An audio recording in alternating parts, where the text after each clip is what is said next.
আসসালামু আলাইকুম, স্বাগত জানাচ্ছি বিডি চ্যানেল ফর রাতের সংবাদে। সাথে আছে আমি লৌরা চৌধুরী। শুরুতে আলমগীর হোসেন সিটি সংবাদ শিরোনাম।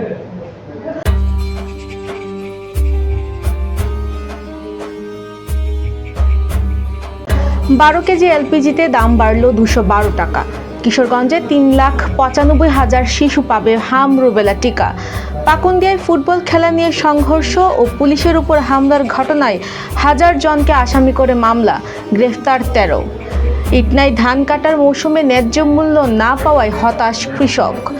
আবার বাবা মা হচ্ছেন রণবীর দীপিকা। ইরানের সঙ্গে সংলাপে বসতে পাকিস্তানের পথে মার্কিন প্রতিনিধিরা। ট্রাম্প দলে থাকার যোগ্য নয়, রিজওয়ানের অকপট স্বীকারোক্তি। শুনছেন আলমগীর হোসেন সিটি সংবাদ শিরোনাম। এবার সিটি লেভ বিস্তারিত।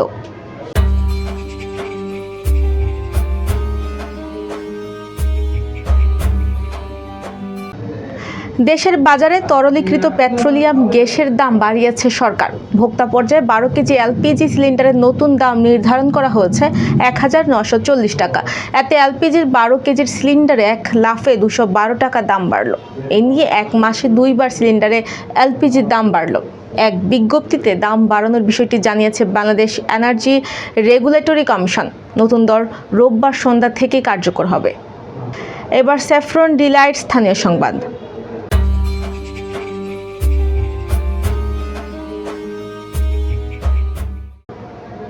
কিশোরগঞ্জের 13টি উপজেলায় 3,95,705 জন শিশু পাবে হাম রুবেলা টিকা।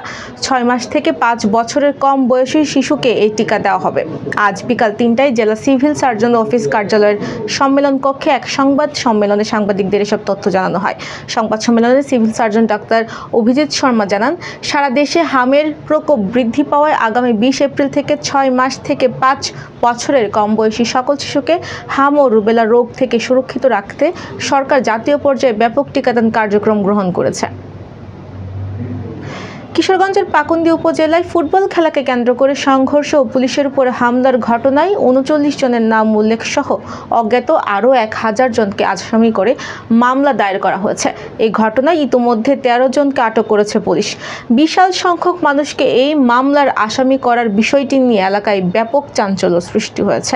আজ দুপুরে পাকুন্দিয়া থানার ভারপ্রাপ্ত কর্মকর্তা SM আরিফুর রহমান বিষয়টি নিশ্চিত করেন। হাওর অঞ্চলের ইটনায় বোরো ধান কাটা পুরোদমে শুরু হয়েছে।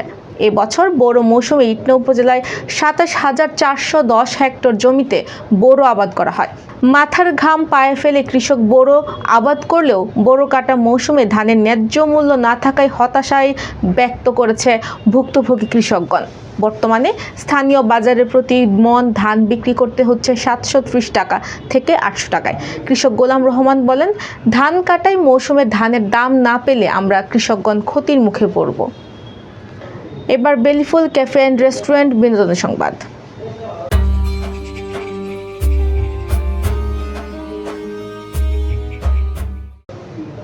বলিউডের তারকা দম্পতি রণবীর সিং ও দীপিকা পাডুকোনের আবারও বাবা মা হতে চলেছেন। রোববার সামাজিক যোগাযোগ মাধ্যমে ভক্তদের সঙ্গে এই সুখবর ভাগ করে নেন তারা। নিজের ইনস্টাগ্রাম অ্যাকাউন্টে একটি ছবি পোস্ট করেন দীপিকা। সেখানে তাদের মেয়ে দুয়ার হাতে একটি প্রেগন্যান্সি টেস্ট কিট দেখা যায়।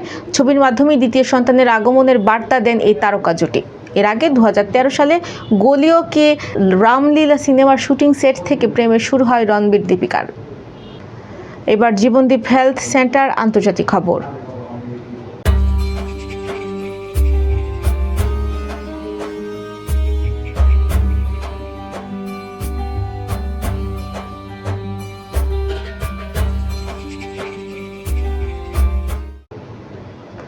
ইরানের সঙ্গে দ্বিতীয় দফায় আলোচনায় অংশ নিতে যুক্তরাষ্ট্রের প্রতিনিধিরা পাকিস্তানের পথে আছেন বলে জানিয়েছেন মার্কিন প্রেসিডেন্ট ডোনাল্ড ট্রাম্প। রোববার নিজের ব্যক্তি মালিকানাধীন সামাজিক যোগাযোগ মাধ্যম ট্রুথ সোশ্যালের এক পোস্টে কথা জানান তিনি।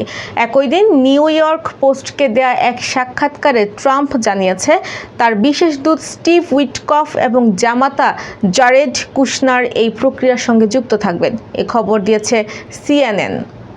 এবার জাপান এডুকেশনাল বিডি খেলার খবর।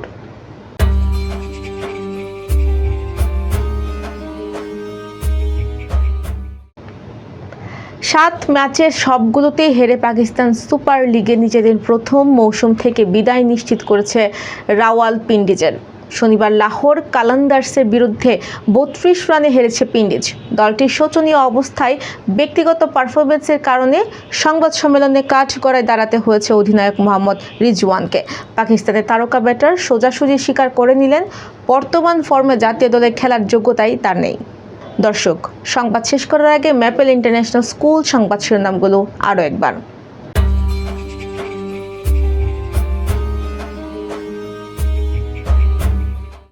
12 কেজি এলপিজিতে দাম বাড়ল 212 টাকা। কিশোরগঞ্জে 3,95,000 শিশু পাবে হাম রুবেলা টিকা।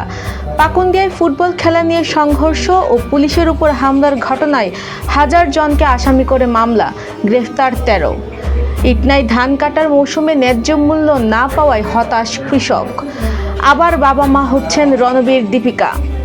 ইরানের সঙ্গে সংলাপে বসতে পাকিস্তানের পথে মার্কিন প্রতিনিধিরা। ট্রাম্প দলে থাকার যোগ্য নয়, রিজওয়ানের অকপট স্বীকারোক্তি। প্রিয় দর্শক, এই ছিল বিডি চ্যানেল 4 রাতের সংবাদ। সবাইকে পরবর্তী সংবাদ দেখার আমন্ত্রণ জানিয়ে আজকের মতো এখানেই বিদায় নিচ্ছি। সবাই ভালো থাকবেন, সুস্থ থাকবেন এবং নিত্য নতুন সংবাদ পেতে বিডি চ্যানেল 4 ফেসবুক পেজ ও ইউটিউব চ্যানেলের সাথেই থাকুন। আল্লাহ হাফেজ, শুভরাত্রি।